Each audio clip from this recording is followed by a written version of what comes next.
Brenton Damagachi, Grade 5. It's interesting how things happen sometimes. If I line up 10 dominoes and I push over the first one, the others will fall, one by one. But if I leave the first one alone, the other dominoes remain standing. Life is like that.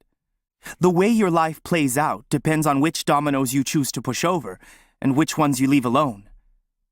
In this case, we pushed over the wrong domino. Can I get a drink of water or something? Miss Rasmussen, 5th grade teacher.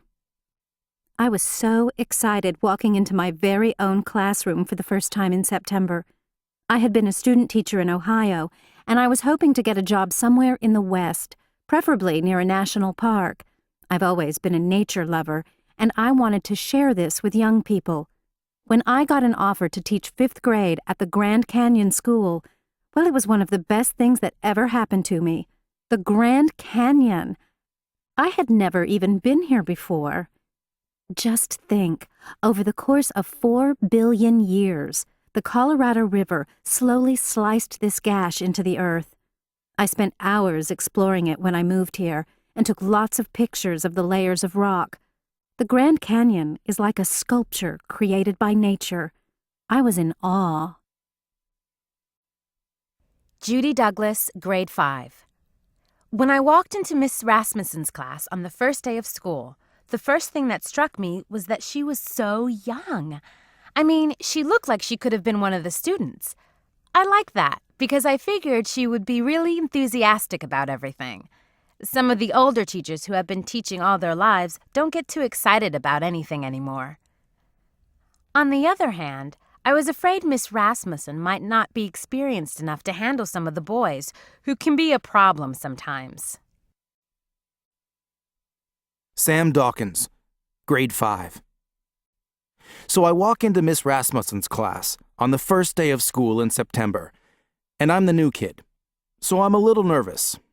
And I don't want everybody looking at me, but they're all looking at me anyway because, well, I'm the new kid and everybody wants to check out the new kid.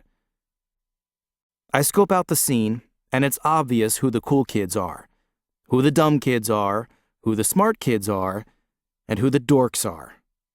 I could tell in a minute. The class had the usual number of clueless dweebs, pre-jock idiots, losers, brown-nosers, and bullies, just like my old school.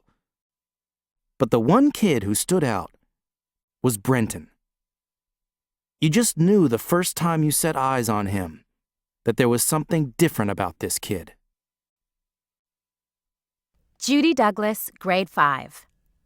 Brenton would dress funny with these stiff, long pants no matter how hot it was. He always wore a button-down shirt, and sometimes he would even wear a tie to school. Can you imagine? I guess his mom made him dress that way. I hope so, anyway.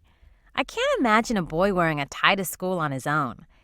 He was actually pretty good-looking, but he combed his hair in a really weird way, like he parted it on the wrong side or something. Once I suggested to him that he would look better if he combed his hair the other way. He just looked at me like I was crazy, like it hadn't even occurred to him that you could change your personal appearance to look better, or that it would matter. He probably had so many more important things on his mind that he couldn't be bothered with something as trivial as combing his hair. Some of the other kids would make fun of him behind his back, sometimes in front of his back. He didn't have any friends. Nobody seemed to know what to make of him.